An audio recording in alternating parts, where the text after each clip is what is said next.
क्या आपको भी वर्कआउट करने के बाद कभी बैक पेन आया और आपने फिर अपनी सारी एक्सरसाइजेज छोड़ दी, स्कैन्स करा लिए, एमआरआई करा लिए, एक्सरे करा लिए, लेकिन समझ नहीं आया कि प्रॉब्लम क्या है? ऐसा ही फैजल के साथ हुआ है। फैजल सहारनपुर से आए हैं। 1.5 साल पहले आई थी दिक्कत। जी 1.5 साल पहले। 1.5 साल पहले कमर में दिक्कत आई थी, लेग प्रेस करते हुए बैक में पेन आया, उसके बाद वर्कआउट छोड़ दिया, लेकिन अब योगा करते हैं तो बेटर है। अगर आप फैजल की पहले की वीडियो देखें ना वर्कआउट करते हुए, आपको दिख जाएंगे कि मसल्स कितने अच्छे थे।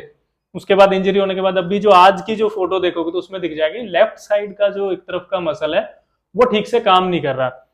वो क्यों हुआ? क्योंकि देखो वर्कआउट तो छोड़ ही दिया। दूसरा क्या है कि फैजल अपनी दुकान पे बैठते हैं, जो बैठने का जो तरीका है उसकी वजह से एक तरफ की मसल्स जो है वो वीक हो गई हैं, जिसने स्ट्रेन बनाया।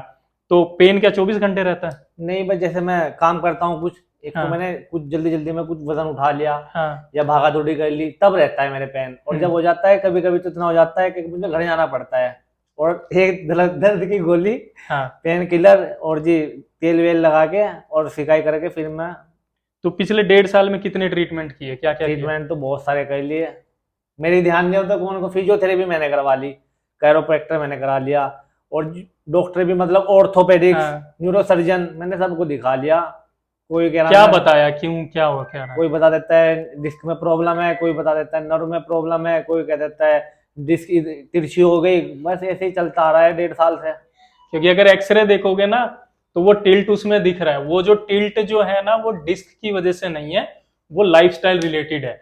वो जो बैठने का तरीका, उस इंजरी के बाद जिस तरह से सेफ जोन में गए उससे दिक्कत आई। और सिर्फ एक लेट्स का हमारा मसल होता है लैटिसमस डोर्साई का, उसके अंदर स्ट्रेन बना हुआ जिसकी वजह से पेन आगे आता है और साइड में रहता है। और वो भी तब जब वो ज्यादा स्ट्रेस हो गई बैठने से। क्योंकि मैं हर बात देखो, मैं एक ही चीज बोलता हूँ कि आपकी जो एमआरआई एक्सरेज जो है वो एक पिक्चर दिखाते हैं आपको, लेकिन एग्जैक्ट प्रॉब्लम क्या है वो डायग्नोज करनी पड़ती है, असेसमेंट करना पड़ता है। अब डायग्नोज हुआ, असेसमेंट हुआ, अब जो चीजें हमने बताई है फैजल को, सिंगल आर्म एक्सरसाइजेज जो करनी है, पोस्चर स्टेबलाइजेशन एक्सरसाइजेज करनी है, वो उसी से ठीक हो जाएगा जो 1.5 साल से परेशानी आ रही है।